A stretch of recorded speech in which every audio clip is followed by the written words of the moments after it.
కనుక ఈ సూర్యుడు గాని, సూర్యకిరణాలు గాని, ఈ సూర్య చంద్ర బృహస్పతి అంగారకాది నవగ్రహములు గాని, వాళ్లలో ఉన్నటువంటి అధిష్టాన దేవతలు గాని, వీళ్ళెవరు కూడాను మీరు ధ్యానం చేస్తే ఈ గంటకానికి దానికి మీకు మధ్య కమ్యూనికేషన్ ఏమీ లేదు అని చెబుతున్నారు. ఎందుకంటే వీళ్ళందరూ కేవలం ప్రజ్ఞలుగా ఉన్నారు, వాళ్ళందరూ కేవలం ఫ్లవెంట్ గా ఉన్నారు, అంటే యాక్షన్ గా ఉన్నారు. కాన్షియస్నెస్, యాక్షన్, సెల్ఫ్ కాన్షియస్నెస్ వేరు. ఉంటే ఎవరికి వాడికి వేరే సెల్ఫ్ కాన్షియస్నెస్ ఉంది, కానీ మొత్తంలో ఉన్నటువంటి పర్వేడింగ్ కాన్షియస్నెస్ అంటే అంతర్యామిత అనేటువంటిది లేదు. దీన్ని చెప్పడానికి గట్టి మోసం ఎవరికే జగము అని వాడు మొరబెట్టుకున్నాడు.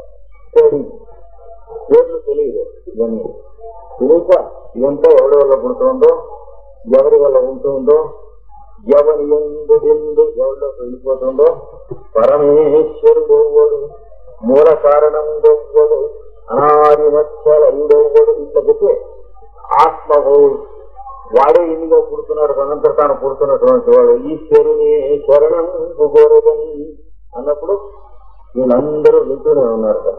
ఇది వాడి శరీరంలోనూ ఉన్నారు, వాడు ఉచ్చరిస్తున్న కంఠంలోనూ ఉన్నారు, ఆ బయట వసంలోనూ ఉన్నారు, చుట్టుపక్కల ఉన్నారు. కానీ విశ్వమయతలే లేని వైద్యు నిరకై ఉంది.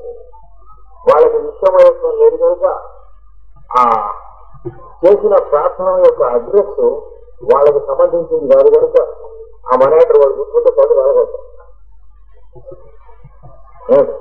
అడ్రస్ ఎవరికి చేశాడు? ఈ దేవతల పోటు తెలియక వాడికి మనకు తెలిసి మాత్రం ఏం లాభం లేదు, ఏం ఉపయోగం అని అనుకున్నాడు.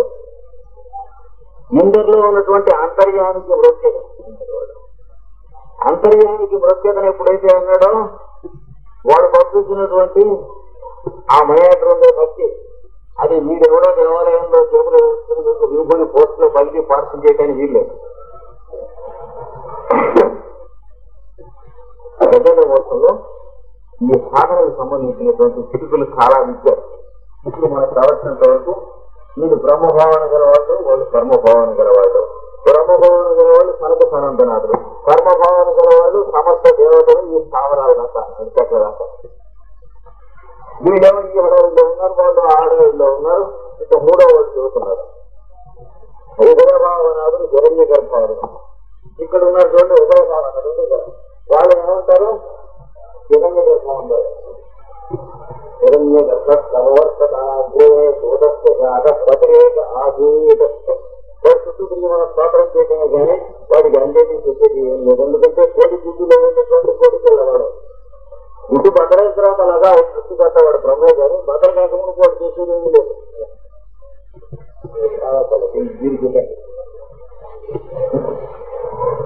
అందుకని హిరణ్య గర్భ అంటాం. హిరణ్య గర్భ అంటే మనం చూస్తున్నటువంటి ఈ సూర్యుడు, ఈ గ్రహములు, ఈ తారకలు ఇవన్నీ కలిసి ఒక చోటు గ్రుడ్డులో ఉంది. ఆ చోటు గ్రుడ్డు లాంటి గ్రుడ్లు చాలా గుత్తులు ఉన్నాయి. కొన్ని మర్రికాయల గుత్తులు. ఒక్కొక్క మర్రికాయలో కొన్ని వేల మర్రి గింజలు ఉన్నట్లుగా కొన్ని లక్షలు తారకలు. ఒక్కొక్క తారక ఒక్కొక్క సూర్యుడుగా దాని తాలూకు సౌర కుటుంబములు, వాడి పరిమిత కుటుంబం వాడి చుట్టూ ఉంది. వాడి భార్య, 2 లేక 3 పిల్లలు అన్నట్టుగా 9 మంది గ్రహాలు ప్రతి సూర్యుడికే ఉన్నాయి. అందులో ప్రతి సౌర కుటుంబానికి కూడా ఒకనొక వయస్సులో మన సౌర కుటుంబానికి ఉన్నట్లే భూగోళం కూడా ఉంటుంది. చూసారా? కనుక ఇట్లాంటి కొన్ని లక్షల సౌర కుటుంబములతో కూడినటువంటి చోటు గురుడుని హిరణ్య గర్భము అంటారు. అది కూడా సృష్టికి ప్రారంభం అవుతున్నప్పుడు దాంట్లోకి స్వయంగా వెలుగుతుంది, బయటికి మెలుక్కుమని. ఆ వెలుగు తండ్రి గారు అనుకోండి, కానీ అది వెలుగుతుంది. ఆ వెలుగుతూ ఉన్నప్పుడు ఉన్నటువంటి దాన్ని హిరణ్య గర్భ అంటాము, లేక హిరణ్య గర్భుడు అని అంటారు. ఆ మొత్తం ఉన్నటువంటి ఆయన పేరు అనమాట సృష్టికర్త. బంగారు గుడ్డులో పుడతాయి 4 తలకాయ సృష్టికర్త. ఆ వాళ్ళండి ఈ ఉభయ భావన చేసేవాళ్ళు. అంటే వాడి దగ్గరే ఉంటుంది లక్షణం. ఈ సృష్టి అంతా నేను అనేటువంటి అభిప్రాయం ఉంటుంది. ఇందులో జీవనం ఎవరికి వాడు ఉన్నాడు అనే అభిప్రాయం ఉంటుంది. రెండు ఉంటాయి. అంటే వాడి శరీరంలోనే దీపంలో కిరణాలు ఎలా ఉన్నాయి, అలాగే వాడి శరీరంలోనే ఈ లోకాలను సృష్టి జీవరాశులు ఇవన్నీ గ్రహాలు గోళాలు ఉంటాయి. సృష్టికర్త శరీరంలోనే ఇవన్నీ ఉంటాయి. కానీ వాడికి సృష్టికర్త శరీరం అనే అభిప్రాయము వేరే, వాడి శరీరంలో ప్రచారంలో జీవరాశి ఉన్నాడు అనే అభిప్రాయం వేరే ఉంది. అంచేత వీటికంటే బయట ఉన్నాడా అనడానికి వీల్లేదు. ప్రతి జీవరాశిలోనూ నేననేటువంటి పేరుతో వాడే ఉంటున్నాడు, కానీ జీవరాశి లోపల ఉంటుంది వేరుకువాడు. ఇప్పుడు మన అందరిగా వాడే ఉంటున్నాడు, వాళ్ళలోనే మనం అంతా ఉంటున్నాం, వాడినే దేవుడు అనుకుంటున్నాం. మనం దేవుడిని ప్రార్థన చేసేది దాటి వెళ్ళడం మన ప్రయత్నం.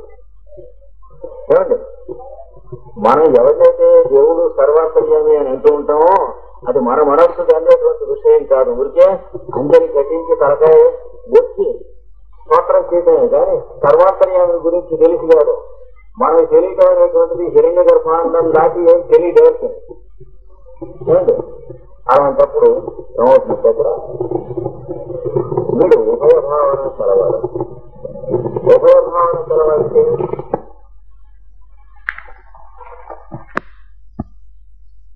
తానే తన శరీరమే తెలుసు. మనకు రక్త కణాలు ఎల్లైతే ఉన్నాయో వాడికి జీవరాశులలో ఉన్నారు. కానీ ఒక్కొక్క రక్త కణంలో ఉన్న ప్రజ్ఞని మన ప్రజ్ఞకి అందుబాటు ఉందండి. మన రక్తంలో ప్రతి కణానికి ఒక ప్రజ్ఞ ఉంది కదా, అది ఒక్కొక్క తప్పదు మనకి. ఇన్ని కణాలు కలిసి పనిచేస్తూ ఉండి ఇక్కడ ఇలా నొక్కితే మనస్సుకి ఇక్కడ నొక్కుతున్నారని తెలిసేటట్టుగా ఇవన్నీ పనిచేస్తూ ఉన్నాయి కూలి పని. కానీ అందులో ఉన్నటువంటి ఏ కణానికి సంబంధించినటువంటి ప్రజ్ఞకైనా మన ప్రజ్ఞతో లింకు ఉన్నదా? మొత్తం ప్రజ్ఞ అంటే కృష్ణాచార్యులు అంటున్నాం కానీ కృష్ణాచార్యులు అంటే వీటన్నిటితో కలిపి మనం కృష్ణాచార్యులని అనుకోగలనా?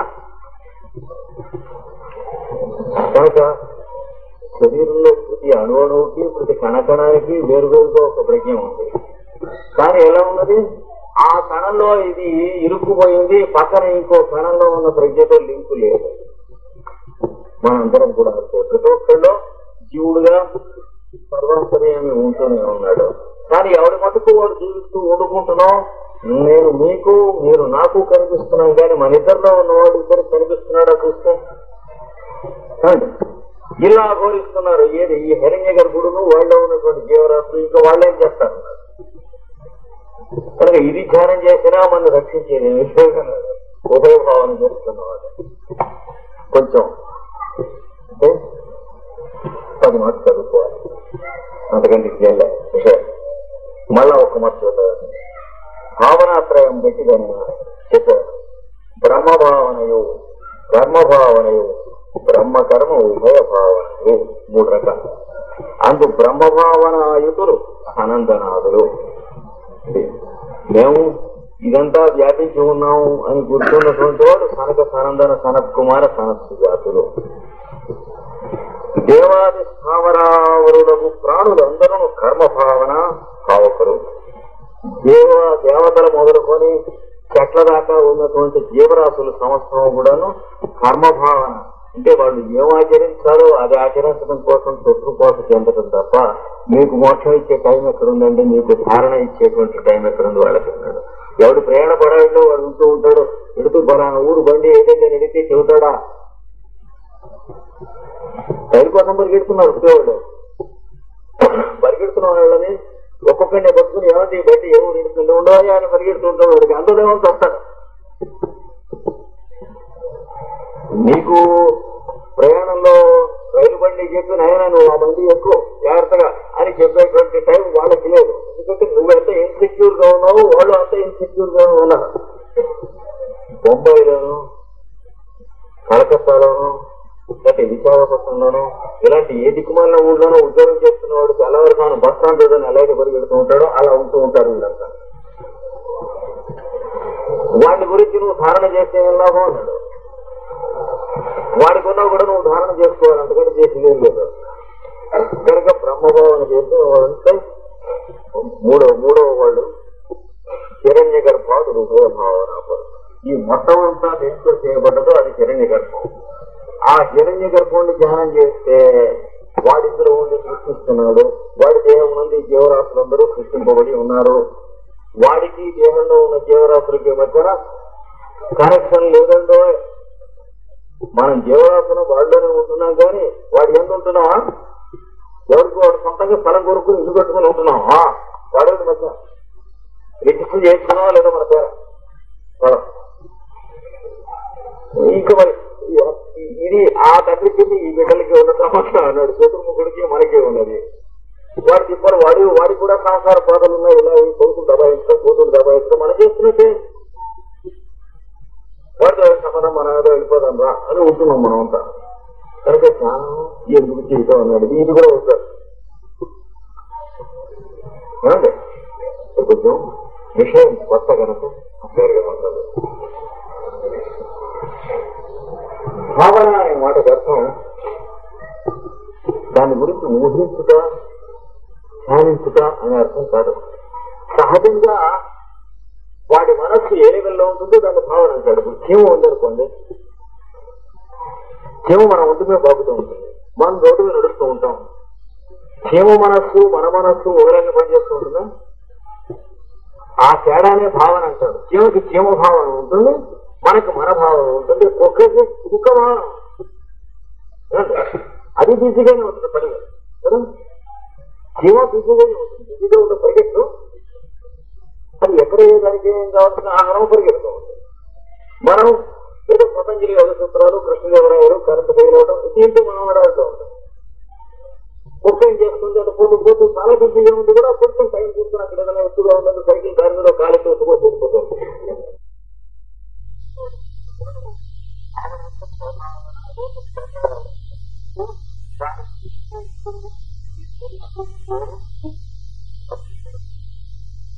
మనందరం కూడా మనస్సులన్నిటి ఉంటా. నేను జనాలు మనస్సులేదు దేని మీద ఆధారపడి చేస్తున్నారు? ధర్మం మీద ఆధారపడి. ధర్మం అనేది ప్రాపంచం ప్రకృతిగా ఉంటుంది, కానీ ఉప్పు ఉప్పుగా ఉంటుంది. మనస్సు మీద ఆధారపడి లేదు. ఇప్పుడు మనస్సుతో ఉప్పు ఉప్పుగా ఉండేట్టుగా చేసే రక్షణ కానీ, ప్రకృతిగా ఉండేట్టుగా చేసే రక్షణ కానీ ధర్మం అంటారు. దాంట్లో ఉన్నది అది గుణములుగా ఉంటాయి మనస్సు ఉన్నప్పుడు. మన మనస్సుకు గుణములుగా గుణములకు ఉప్పుకి ఉప్పగా ఉంటుంది, చక్కరికి ఉప్పుగా ఉంటుంది. అలాగే మనస్సుతో జీవిస్తూ మనకు మనస్సు లేకుండా నిద్రపోతున్నప్పుడు జీవించినట్టు లెక్కలేదు, సరిపోయినట్టే లేదు. మనకు మనం జీవిస్తూ ఉంటాం, లోపల జీవించుకుంటారు కానీ మనకు మనం జీవించే మనస్సు మనకపోతుంటే పదాలను వేసి తీసుకోవద్దు. కనుక మనందరం కూడా దేని ఎందుకు జీవించాలో మనస్సు రాసి జీవిస్తూ ఉన్నాను. అందుకోసమే మానవుడు మనవుడు అంటే సంతోషిస్తారు. అలాగే పరమాణువులు అది జీవిస్తూ ఉన్నాయి. దానికి వాళ్ళు అన్నీ ఉన్నాయి కదా, అన్నీ ఉన్నాయి. అది దేని జీవిస్తున్నాయి, మనస్సు నుండి రాదు. ధర్మం కూడా ధర్మం కూడా జీవించేవాడు దేవతలు, ప్రతి దేవతలు మొదలైన వాడు. మనస్సు నుండి జీవించేవాడు మానవుడు. మానవులకు పౌరాణికలు జీవించారు. ఇది మనకు పురాణాదులలో చెప్పబడిన కనుక వీళ్ళని ఎవరిని ధ్యానం చేసుకుని ఇది చేస్తుంది. ఇది ప్రవర్తించక చూద్దాం. కావున ఈ త్రిగుణాత్మకం అసేయం ఈ మూడు గుణములైన రూపంలో కూడా చేర్చుకోదగినది కాదంలో ఏంటంటే కారణ కోసం యోగాభ్యాస ప్రారంభంలో ఈ మూడు విధములను దేన్ని చేసి ఇబ్బంది ఏకంగా శుద్ధిగా పరబ్రహ్మణ చేస్తామని చేసి ఆకాశానికి నోరు చేసుకుని కొండలలో చూస్తూ ఉన్నామే మీకు దానికి చదువు చెప్తున్నారు. లేదా ఈ జీవరాశులను చూసి మనకి వీడు మినిస్టరు, వీడు ఇచ్చేటువంటి వాడు మొదలైనటువంటి అతి పరమ గుణాలను దాని మీద ఆధారపడి జీవించినట్టు చెప్పాలి. వీటన్నిటినీ కూడాను తాత్కాలికంగా ఎప్పుడు ఏది ధర్మ మార్గాలు కావాలో అప్పుడు దాన్ని వినియోగించుకుంటాం తప్ప దేని మీద కూడాను మీరు బతకడానికి కారణాలుగా నిలబడకూడదు మనసు. అది అందుకని ధ్యానం చేయడానికి ఇది పనికిరాదు, అది పనికిరాదు. ఈ దేవతలు మొదలైనటువంటి వాడి రూపంలో ఏ దేవతలు స్నానం చేస్తే వాడు ఇవ్వవలసినటువంటి ఇస్తాడు అని అనుకుంటూ వాడికి అవకాశం ఉన్నంత వరకు వాడికి ఇస్తాడు. వాడికి గతి లేదు. దేవతలకి యవనం కావాలి అని అంటే ఇంద్రుడిని ఆరాధించండి. ఇంద్రుడిని ఆరాధిస్తే వాడికి ఒక మూలిక ఉంటుంది, అది తెచ్చుకోవాలి. ఒక మంత్రం ఉంటుంది, అది ఉచ్చరించుకోవాలి. ఒక రకమైన ఆహారం ఉంటుంది, అది తీసుకోవాలి. శరీరానికి ఉపచారం చేసుకోవాలి. పుష్టి సృష్టి చేసుకుంటూ ఉండాలి. చేసుకుంటూ ఉంటే 60 ఏళ్ళు వచ్చిన తర్వాత కూడా 45 ఏళ్ల వాళ్ళలాగా మరి సుఖాలు అవన్నీ అనుభవిస్తాడు. కానీ 61 ఏళ్ళు వచ్చాక ఆ ఇంద్రుడు కూడా ముసలాడు అవుతాడు. మీ మనస్సుతో ధ్యానం చేయబడే ఇంద్రుడే కానీ అంతర్యామి ఇంద్రుడు కాదు కదా నీ చేత ఆరాధించబడేటువంటిది. కనుక ఈ దేవతలందరూ కూడా ప్రోనటువంటి వాడు కాలదోషం పట్టుకోకుండా ఆ రోజు అంటే వయస్సు మీద ఆధారపడి ఉన్నటువంటి శరీరం గూడు కట్టుకుని దాంట్లో పనిచేస్తున్నటువంటి ఆఫీసర్స్ వయస్సు అయిపోయిన తర్వాత శరీరం నుంచి వాడు ఇంకొక ఆఫీస్కి వెళ్ళిపోతారు. దేనికి అపాయింట్మెంట్ సమయం మన శరీరం వరకు వెళ్ళిపోతారు. అంచేత దీని మీద ఆధారపడి ప్రధానంగా ధ్యానం చేయగలిగినటువంటి వాడు కారు వీళ్ళెవరు. చూసారా, మనకి కన్ను చక్కగా కనిపిస్తుంది, చేయి చక్కగా వినిపిస్తుంది అనేటువంటిది ఎంతవరకు వయస్సు జనం. కనుక కన్ను కనిపిస్తుంది కాబట్టి కన్నుని ఇచ్చేటువంటి సూర్యుడిని మనం ఉపాసన చేస్తున్నాం, రోజు సూర్యమంత్రం చేస్తున్నాం. కనుక కన్ను చక్కగా కనిపిస్తుంది అంటే మరి 4 రోజులు చక్కగా కంటికి పొరలు రాకుండా కనిపిస్తుంది. అంతేగాని వయస్సు వచ్చిన తర్వాత శరీరం వదలటానికి సమయం వచ్చినప్పుడు ఈ సూర్యుడిని ఆరాధిస్తూ ఉంటే ఆరాధిస్తున్నటువంటి మనస్సు ముసలిది కనుక ముసలి మనస్సుచే ఆరాధించబడుతున్న సూర్యుడు ముసలి సూర్యుడు అవుతాడు కానీ అక్కడ ఉన్న సూర్యుడు అవడు. ఎవరు సూర్య వేరు, అక్కడ సూర్య వేరు. వాడికి వాటి లిమిటేషన్స్ ఉన్నాయి. కనుక జాగ్రత్తగా శాస్త్రీయంగా మనం చూసినప్పటికీ కూడా ఇందులో ఏమి కూడా స్థానానికి కొంత దూరం వెళ్ళిన తర్వాత నిలవమంటూ కామ్యకములకు పనికొస్తాయి. అంటే కోరికలు తీర్చుకునేందుకు పనికొస్తాయి. ఎలాగూ ఆకలి తీర్చుకు ఆహారం అనే దేవత పనికొస్తున్నాం అన్నట్టు ఎంతవరకు పనికొస్తుంది. ఆకలి అయిపోయిన తర్వాత ఇంకా తింటే రోగం వస్తుంది, అసలు తిందామని ఉండదు, వెగట పుడుతుంది. ఈ దేవతలంతా అలాంటి వాళ్ళే. కనుక లిమిటేషన్స్ ఉన్నటువంటి ఇవన్నీ కూడాను ఇది వీటిల్లో ఎక్కడ కూడా మనస్సు నిలబడితే ధారణ కుదరదు. ఇవి మారుతూ ఉంటాయి కనుక మనస్సు మారుతూ ఉంటుంది. ఇప్పుడు మనకి ఎలా ఉంటుందో చిత్తవృత్తి అలాగే ఉంటుంది, నిరోధం జరగదు. అదే ఉంటుంది. కొంచెం క్లియర్ గా ఉందో ఇట్లా జరుగుతుంది. కనుక ఈ 3 తరగతుల వారు భావన త్రయాన్వితులు కావున ఈ త్రిగుణాత్మక రూపంలో అసేవ్యం సేవింపదగదు. ఈ 3 ఏ మార్గం కూడా సనంతనాథుడు ప్రాగ్బ్రహ్మకల్పంలో సంచరించుటను భావనావత్తులై భావనాత్మకంబు విశ్వంకు సంస్కృతికి నవతి దేవ మనుష్యాది విశేష జ్ఞాన కర్మములు క్షీణించుతాయి. సనక సనంతనాథులకు కూడా ఎందుకు అందుకున్నదండి ఈ రకమైనటువంటిగా నడితే వాళ్ళు ఇలాంటి వాళ్ళు కాదు. అనేక కల్పముల నుంచి సృష్టించడానికి బ్రహ్మ విష్ణువును ఆదితరం నుంచి బయటికి రాగా ఆ వచ్చిన క్షణంలో బ్రహ్మ యొక్క ముఖముల నుంచి 4 బయటికి రావటం అనేటువంటిది నేర్చుకున్నారు. ఎలా అయితే ముక్కు ఎప్పుడు పుట్టినా ఉప్పగానే ఉంటుందో, చక్కెర ఎప్పుడు పుట్టినా తీయగానే ఉంటుందో, ఎప్పుడు చెరకు కూడా మొలిచినా అందులోంచి రసం తీస్తే చెరకు రుచి వస్తుందో, అలాగే ఎప్పుడు కనక సనందనాలు చూసినా అదే ధర్మములు కలిగి ఉంటారు కనుక చూసారా వాళ్ళ స్వభావములకు వాడు భక్తులు కనుక వాడు కూడా అబ్సల్యూట్ అంటే సర్వాంతర్యాములు అతీతులైనటువంటి వాడు కాదు. ఇది గుర్తుంచుకోవాలి. అందుకని వాళ్ళ భాషలో వాళ్ళు ఉంటాం తప్ప ఇంకేం చేయలేదు. అయితే వాళ్ళ మీద భక్తి లేక చేస్తున్న మాటలు కాదు, శాస్త్రం కోసం చేస్తున్నటువంటి మాటలు. వాళ్ళను లాభం లేదు అని చెబుతున్నాడు. సర్వాంతర్యామి భావన చేస్తే అప్పుడు వీళ్ళందరూ కూడా సర్వాంతర్యామి మూర్తులై వాళ్ళ మధ్యన మనం జీవించడం వస్తుంది అని చెప్పబోతున్నాడు. కనుక ఈ భావనాత్మక విశ్వంకు సంస్కృతికి అవధి ఇలాగ ఎవరి భావనలో వాడు ఉంటారని చెప్పారు కదా. మనం కృష్ణవాచార్యులు పొద్దున్న సాయంత్రం దాకా కృష్ణవాచార్యుల తాలూకు భావనలో ఉంటాడు. అంటే నాకేది స్వభావం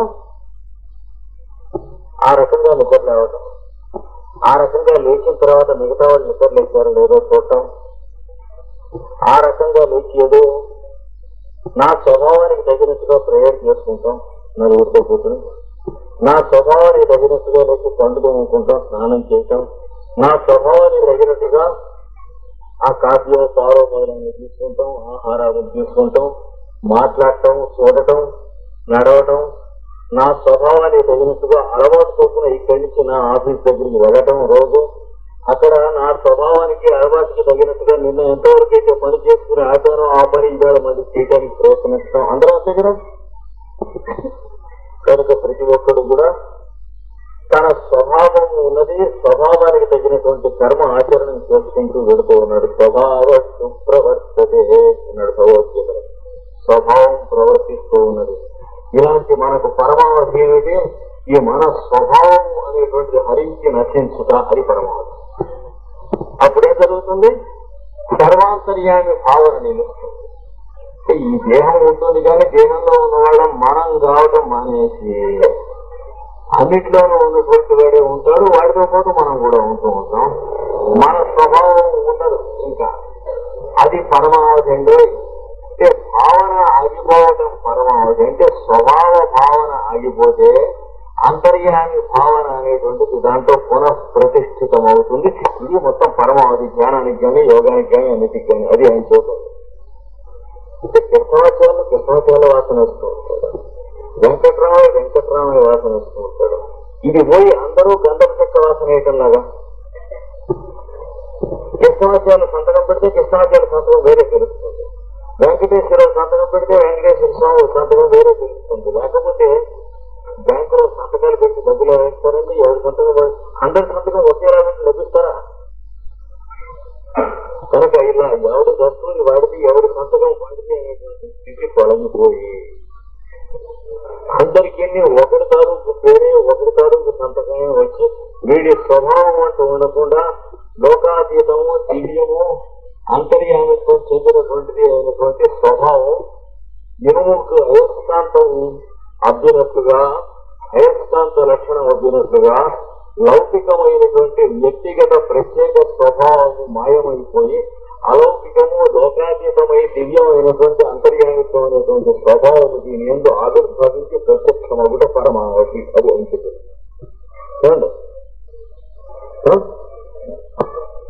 అంటే హ్యూమన్ ఇండివిజువల్ నేచర్ అనేది నచ్చింది, super human nature which is beyond individual ఇవి రావాలి కనుక అది చేస్తున్నాడు.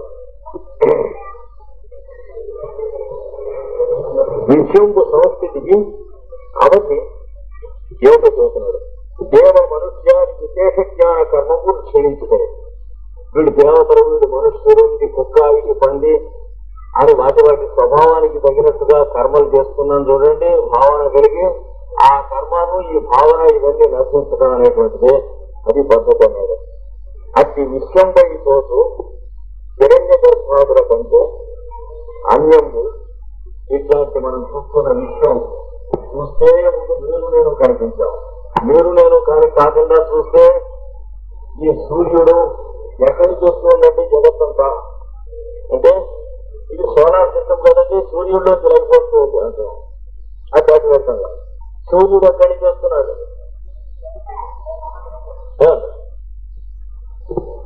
ఇట్లా ఇంకా అంటున్నాడు. అది మనకి సైన్స్ లో చెప్పుకుంటే ఎంతవరకు చెప్పుకుంటాం. లైఫ్ అనగానే ప్రాణం అనగా సూర్యకిరణం నుంచి వస్తూ ఉన్నది, వచ్చి భూమి మీద కదలది, చూసినది ఎవరైనా డిస్క్రిప్షన్ ఇస్తున్నాం కానీ డెఫినేషన్ ఎవరికి చేత కాదు, అంతే కదా. ఇలాంటి దాంతో మనం చూస్తూ సరే దీన్ని ప్రాణం అంటారు. ప్రాణానికి సూర్యుడిలోంచి వస్తూ ఉన్నది, దేహం భూమిలోంచి వస్తూ ఉన్నది, మనస్సు ఏదో చంద్రుడిలోంచి వస్తూ ఉన్నది. శాస్త్రాలన్నీ మూటగట్టుకుని ఏదో చెప్పారు. కానీ ఆ సూర్యుడిలోకి ఎక్కడి నుంచి వస్తుంది, ఈ భూమిలోకి ఎక్కడి నుంచి వస్తుంది, ఆ చంద్రుడిలో దానికి సమాధానం లేదు, అక్కడికి వెళ్ళి ఆగిపోతుంది. అందుకని దానిపైకి వెళ్ళాలి మీ భావన కనుక మీరు వీటిని భావన చేస్తే ఏం లాభం లేదు. ఆ సూర్యుడిని భావన చేస్తున్నాను, సూర్యుడిలోంచి కిరణాలు వస్తున్నాయి కనుక కిరణాల్లోంచి వేడిని వెలుగు శక్తి మొదలైనవి వస్తున్నాయి కనుక వాటిలోంచి ప్రాణం వస్తున్నది కనుక బాగానే ఉంది. సూర్యుడిలోకి ఎక్కడి నుంచి వస్తున్నది అనేటువంటి ప్రశ్నకు సంబంధమైనటువంటి ఒక కోడిగుడ్డు డిప్ప మీ హృదయంలో ఉండిపోయింది కనుక అది భద్ర కాలేదు, దానిలోనే ఉన్నది ఆ ప్రశ్న అనేటువంటి కోడిపిల్ల అయిపోయిందే లేదా బంధం అయిపోతుంది. అందుకని ధ్యానానికి ఎంతకంటే వేరే ఉన్నది చూస్తున్నాను కదండి. ఎట్లా ధ్యానం చేయాలి చూస్తాను కదండి.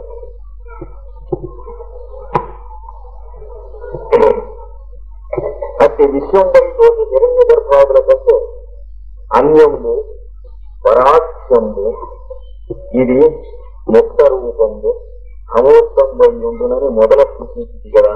వీటికంటే అతీతంగా ఉండాలంటే దానికి మూర్తి లేదు, ఆకారాలు లేవు. ముక్త రూపం అంటే దీనికంటే అవతల ఎక్కడో ఉన్నది, అది దీన్ని పట్టించుకోదు, ఇందులోకి దిగింది కాక బయట ఉన్నదని చెప్పాను కదా. ఆకారంకు శోకపరచను ఆ పైన పరం అనేటువంటి దాంట్లోనే మనకు కావలసినటువంటి ఆకారం కూడా ఉన్నది. దాన్ని గురించి ఇప్పుడు మీకు తెలియజేస్తాను వినండి.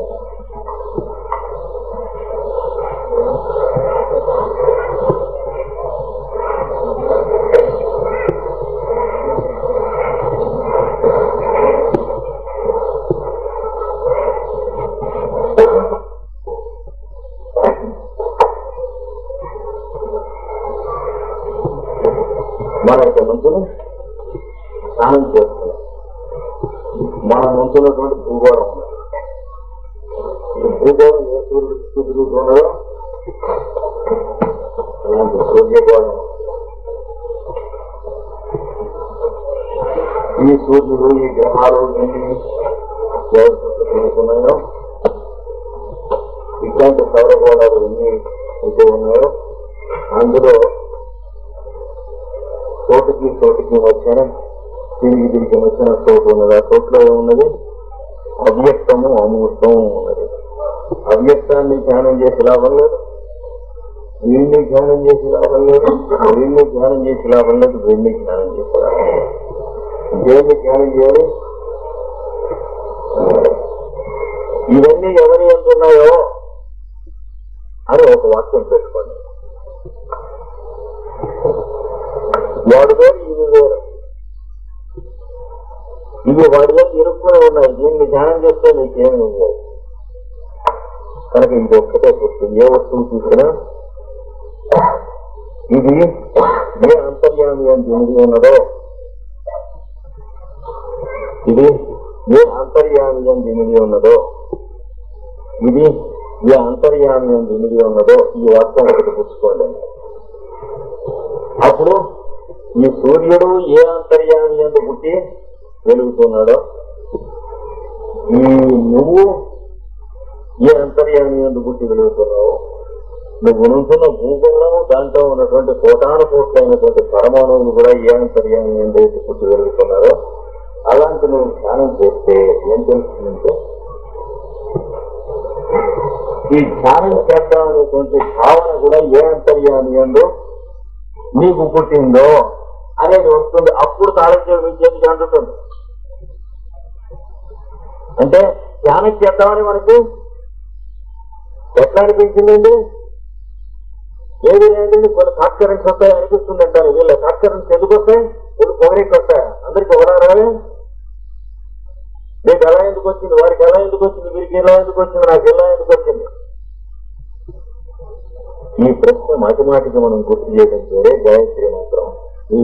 యోన ప్రచోదయాత్. ఏదైతే ఎవడెవడైతే మన బుద్ధులను మనకు కావాల్సిన విధంగా ప్రేరేపణ చేస్తున్నాడో దానిని మేము వరిస్తున్నాం అనేటువంటి గాయత్రి. దీనికి గ్రాండర్ సిటీ కనుక గాయత్రి మంత్రాన్ని మించినటువంటి ఇంకొక మంత్రం లేదని చెప్పింది. అంటే ఇందులో ఏం చేసుకున్నా మీకు దీనికి తేడా ఏంటంటే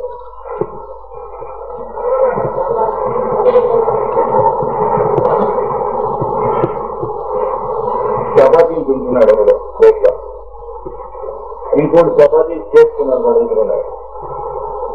వీడి ప్లేట్లో ఉన్న చపాతీ వీడికి అంట, అక్కడ ఉన్నది వీడికి వాడికి ఏం కాదు. 6 ప్లేట్లు వేసుకుని చపాతీ తింటూ ఉంటే 7 ప్లేట్లు ఉన్న చపాతీని వాడి చపాతీ అంటారు. అంటే అది బద్దం అయిపోయింది. వాడి ప్లేట్లో ఉన్న చపాతీలు 6 ఎవడు వేయటం, 7 ప్లేట్లో వస్తే అప్పటి నుంచి వాడికి అవుతుంది. ఏమంటే వీడి చపాతీలు చేయకముందు ఉండలు ఉన్నాయి వాడి దగ్గర. అంటే ఇంకా కావాలంటే చపాతీ చేయగలరు. ఆ ఉండ చేస్తే చపాతీ అవుతుంది. అలా కాకుండా ఉండలన్నీ కలిపేసేసి మధ్యలో అయితే ఉండలు చేస్తే ఏ ఉండలో ఉన్నది ఏ చపాతీ అవుతుంది అనేటువంటిది కూడా ఏం లేదు. ఉండ వేరే తీసేసేది చపాతీగా వచ్చి సహజంగా ఈ ఉండ ఈ చపాతీ అయింది ఇంకా మళ్ళీ వెనక్కి వెళ్తాయి వీళ్ళే తప్ప ఉండలన్నీ అక్కడ ఉన్నా కానీ ఈ ఉండ ఈ ఒక చపాతీ ఈ ఉండ నా చపాతీ అని అంటారు వీళ్ళు.